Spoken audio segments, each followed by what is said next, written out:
microscope, but sorry, I didn't say that. No, Nothing serious. nothing serious. We'll be back pretty soon, so should be fine.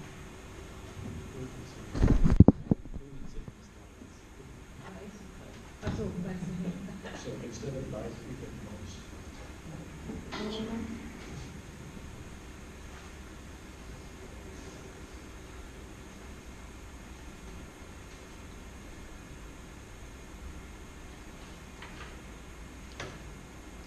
Thank you for handing in a standalone document as it should be. Nice. Just next time, remember to write that it's a project formulation on the top page.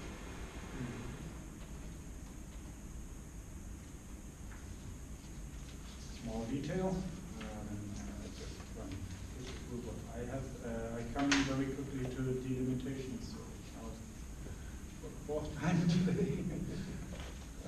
Project delimitations is what we would expect to see more or less the final point. After you have described the problem, state of the art, decided what are the requirements of the project, what are the tasks that you're going to do, you then delimit the project.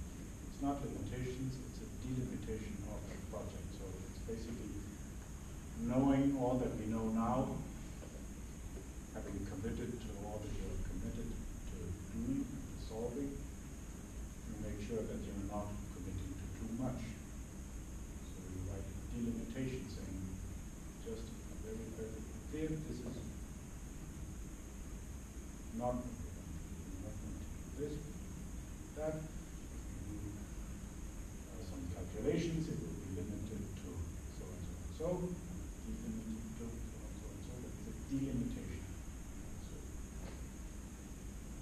be not confused by the word limitation, because that's kind of what you are when you're writing that it's 20,000 kroner. That's not a limitation. That's just the fact. That's the funding that you have. When it has to be finished, that's a requirement. Innovative approach, that's kind of a task. Report is also just a requirement. So these are not the limitations. I think maybe at this point you cannot set up requirements because you don't know exactly yet what it is you're going to do, and therefore it's also very hard to set up rigid limitations. At some point you're going to hand in a project formulation that is more specific at the time when you know exactly what it is you're going to do. At that point, consider the delimitation then at the end.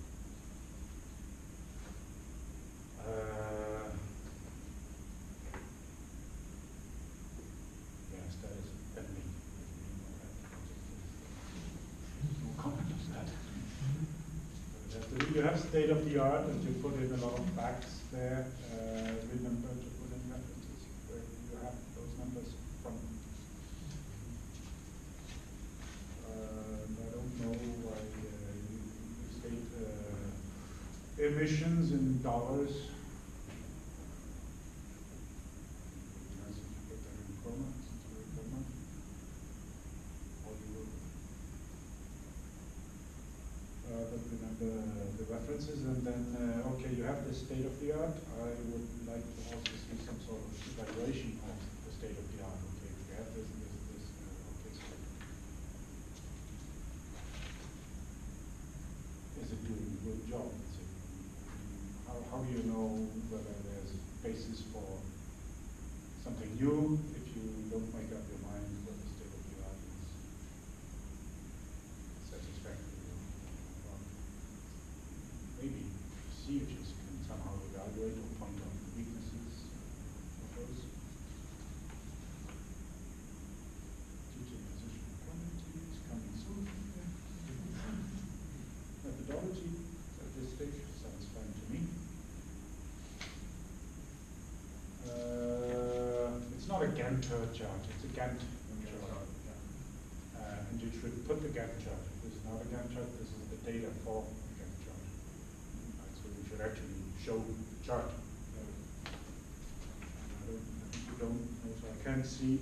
When you do the chart, you should make sure also that this information, that you link each line to each other where it makes sense, so that you have dependencies. This task can start, and this one is done, or 3 days after, or this one has to wait for this 14 days delivery on something, and you can't order it before you have done this research.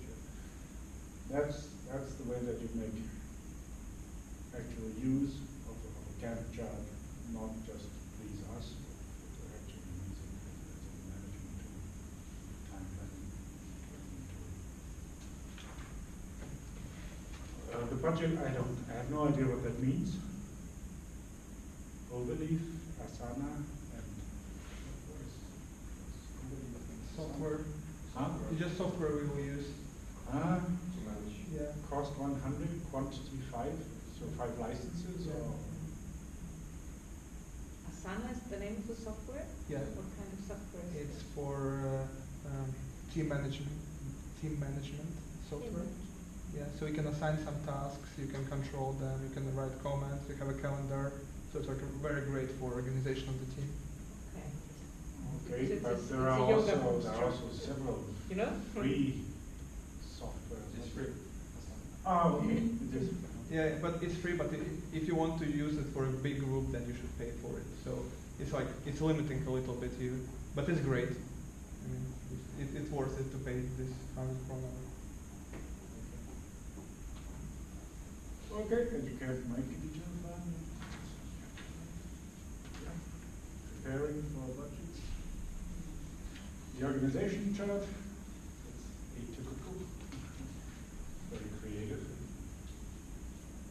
I mean, this time we don't have to ask to put in the ID students No, this time we don't. or the contacts. Yeah.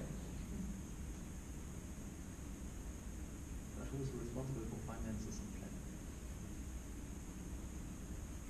Well, we also consider the whole administration kind of level as the ones being responsible for meetings, for instance, planning.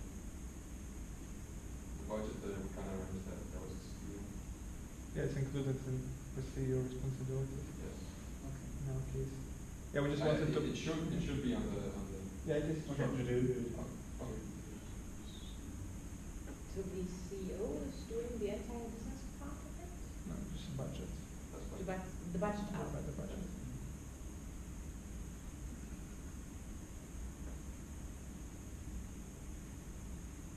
it's creative, it looks good. I'm not sure it's an improvement on the traditional way of doing it, but if it works for you, it's,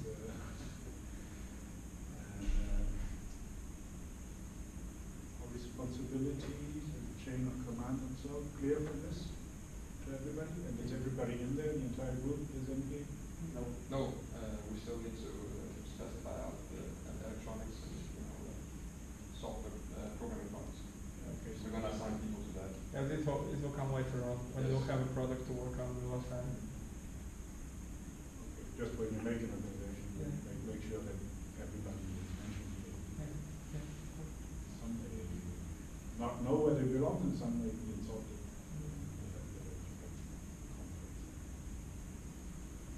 Yeah, I think about the background students, they, I mean, they are sort of part of the group somehow, actually more than the teachers.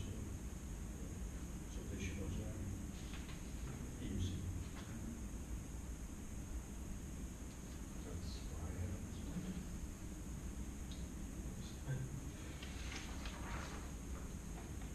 The business person here? Yeah, yes, That's- we are. You and you? Yeah. Okay. And I think it's difficult to talk about business now as you don't really have defined the project, but I can imagine that finally you will come up with, let's say, a concept or somehow a product solution, or maybe more than one product. Let's see what comes out. But anyway, on the one hand, I would see this particular form using your solution. So I think it could be very interesting to look at what kind of investment will be related to that, and how can they get this kind stack by saving energy and then also saving money. So something like return on investment measures could be interesting. And other than that, I could imagine that you will come up with a solution that can be interesting for other farms, and then you have customers. And I saw in your proposal some good ideas. I personally like the World Cafe approach. That's very good. What, sorry? The World Cafe approach I like. Mhm. And you're talking about using Canvas, so this is one Canvas, and you want to look at the user's needs for sure. That's anyway, I think, at the very beginning also. So I think you have some good approaches.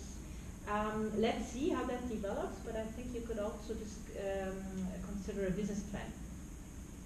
So let's say you come up with some kind of solution, whatever that is, but for that solution there might be a market. And then you could look a bit deeper into that than sticking with the canvas. And related to the canvas, I may have an idea that goes a bit beyond Osterwalder's model, that looks a bit more at the green aspect of the sustainability aspect, which I see very much here in your project. So if you like, I can help with that a bit, and also I can give you a guideline, a guide to business planning, which is not a big book, but a shorter version of it.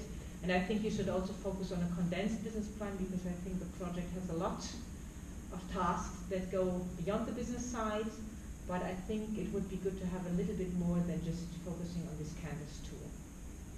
Yeah, so I think one of the next steps when you have formulated, or when all the stakeholders have agreed on a more specific project, to look a bit more deeper into the business side as well. Okay?